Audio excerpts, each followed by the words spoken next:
ఇల్లంతా నిశ్శబ్దమైపోయింది.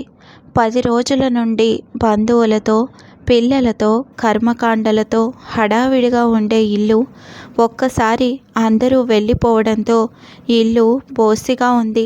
35 సంవత్సరాలు ఉపాధ్యాయ వృత్తిలో ఉండి ఎందరికో విద్యాబోధన చేసి పిల్లలందరికీ పెళ్ళిళ్ళు చేసి 2 సంవత్సరాల క్రితమే పదవీ విరమణ చేసి హాయిగా కాలక్షేపం చేస్తున్న రామారావు మాస్టారు కాలం చేయడంతో భార్య పార్వతమ్మ ఒంటరిగా అయిపోయింది.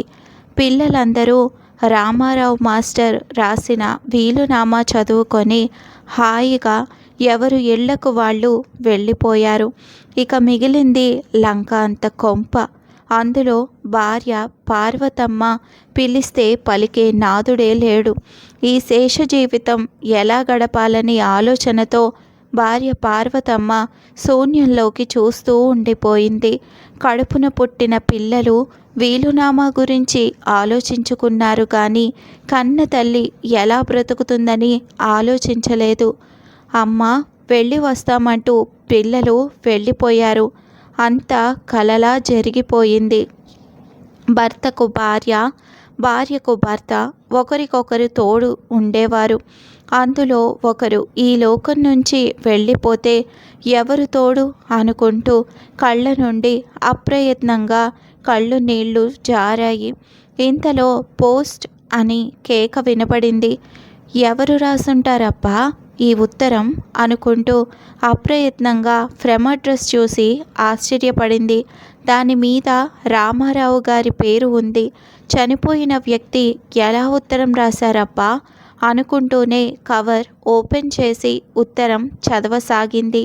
ప్రియమైన పార్వతికి, నువ్వు ఆశ్చర్యపడతావు అని నాకు తెలుసు. నేను బతికున్న రోజుల్లో దీనిని రాసిపెట్టి ఈ ఉత్తరం నా శిష్యుడు వేణుగోపాలకి ఇచ్చి దాచి ఉంచి నేను చనిపోయిన తర్వాత పోస్ట్ చేయమని చెప్పాను. ఆశ్చర్యంగా ఉంది కదా. నా మనసులోని మాట నేను బతికి ఉన్నన్నాళ్ళు చెప్పలేకపోయా. ఎవరికి చావు ముందు వస్తుందో ఏం తెలుస్తుంది? భర్త పోయిన భార్యకి ఈ లోకంలో బతకడం చాలా కష్టం. ముందుగా పిల్లలందరూ దూరంలో ఉంటారు. ఒంటరిగా బ్రతకాలంటే నీకు మానసిక ధైర్యం కావాలి. ఒకవేళ పిల్లల దగ్గరకు నువ్వు వెళ్ళినా ఈ ఆధునిక కాలంలో కొడుకు కోడలు ఉద్యోగాల్లో ఉండి వాళ్ళ సంసార బాధ్యత అంతా నీ నెత్తి మీద పడుతుంది. వయసు మీరిన నీకు వంట వార్పు చేయడం చాలా కష్టం. ఒంటరిగా ఉంటే ఆర్థిక భరోసా ఎంత ఉన్నా బ్యాంకుకు వెళ్ళి డబ్బు తీసుకోవడం కూడా చాలా కష్టం. డబ్బు చాలా చెడ్డది. మంచివాడిని కూడా మాయలోడి కింద చేస్తుంది. ఇక విషయంలోకి వస్తే పిల్లలందరి పేరున రాసిన వీలునామాలు చెల్లవు. ఎందుకంటే ఆఖరి వీలునామా నీ పేరు మీద ఉంది.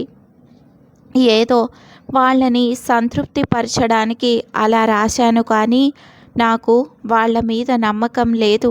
కాలం అలా ఉంది. ఎంతోమంది స్నేహితుల జీవితాలు చూస్తూ వచ్చాను. రోజులు కూడా వెళ్ళకముందే బ్యాంకుల చుట్టూ తిరిగే స్నేహితుల భార్యలను చూసి మనసంతా కకావికలమైపోయింది. నా ఆఖరి వీలునామా ప్రకారం నా ఆస్తంతా నీ పేరు మీద ఉంది. వీలునామా కాగితం దేవుడి గూట్లో మహాలక్ష్మి పీఠం కింద పెట్టాను. అక్కడ అయితే ఎవరికి అనుమానం రాదని. ఆర్థిక స్వాతంత్రం స్త్రీకి ఉంటే ప్రపంచమంతా ఆమెను లోకువగా చూడదు. పిల్లలిద్దరూ మంచి మంచి ఉద్యోగాల్లో ఉన్నప్పటికీ దేహి అని నువ్వు ఎవరిని అడగక్కర్లేదు. బ్యాంకు బ్యాలెన్స్ అంతా జాయింట్ అకౌంట్లోనే ఉంది. ఒక్కసారి నువ్వు బ్యాంకుకు వెళితే పనిచేసి పెట్టే నా శిష్యుడు రాఘవరావు బ్యాంకు మేనేజర్గా మన ఊరికి బదిలీ అయ్యి వచ్చాడు. ఏ పిల్ల ఇంటికి వెళ్ళినా నీకు స్వాతంత్రం ఉండదు. మనసు బాధపడుతుంది. హాయిగా నేను కట్టిన ఇంట్లో నేను సంపాదించిన సొమ్ముతో బ్రతుకు. వీలునామా మార్చానని పిల్లలకు కోపం రావచ్చు. కానీ ఇన్నాళ్ళు నీతోటి చాకిరీ చేయించుకొని నిన్ను దిక్కులేని దాన్ని చేయడం చాలా పాపం. వయసు వచ్చిన పిల్లలతో స్నేహితుల్లా ప్రవర్తించాలి. బాధ్యతలు అప్పచెప్పకూడదు. కాలం ఎలా ఉంది, మనకంటే ముందు వాళ్ళకి ప్రియారిటీలు. చాలా మగపిల్లలు మనల్ని సమాధానపరచలేక, భార్యలను తృప్తిపరచలేక సతమతమవుతుంటారు. ఎంతోమంది తల్లిదండ్రులు అనాథ శరణాలయాల్లో దిక్కు మొక్కు లేకుండా జీవనం గడుపుతున్నారు.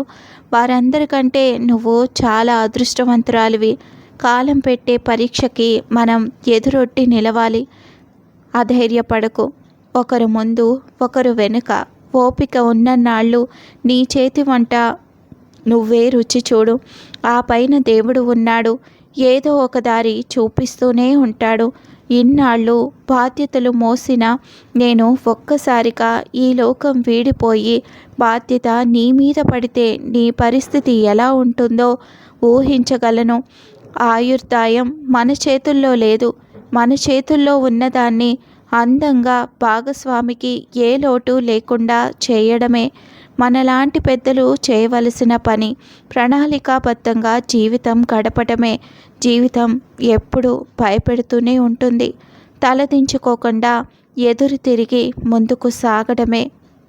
బాధ్యతలన్నీ ఒంటి చేతి మీద నెట్టుకుంటూ వచ్చి బిడ్డలని ప్రయోజకులను చేసిన నువ్వు వచ్చిన ఈ కష్టాన్ని ముందుకు తోసుకుంటూ ఆనందంగా కాలం గడపటమే మన చేతుల్లో ఉన్న విషయం. నేను బతుకున్న రోజుల్లో ప్రతి సమస్య నీతో చర్చించి సలహా తీసుకునేవాడిని. ఇప్పుడు నువ్వు సలహా అడగడానికి నేను లేను. కాబట్టి ముఖ్యమైన విషయాలన్నీ చెప్పేశాను.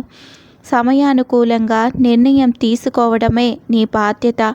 ఇక నీ కాలక్షేపానికి చుట్టుపక్కల పిల్లలందరినీ పిలిచి ఉచితంగా చదువు చెప్పు. అవసరమైతే పేద పిల్లలకి స్కూల్ ఫీజులు కట్టు. నీకు మానసిక సంతృప్తి కలిగే ఏ పనైనా సరే స్వచ్ఛందంగా చేయగలిగిన ఆర్థిక స్వాతంత్రం నీకు కలిగించాను. ఇట్లు నీ భర్త.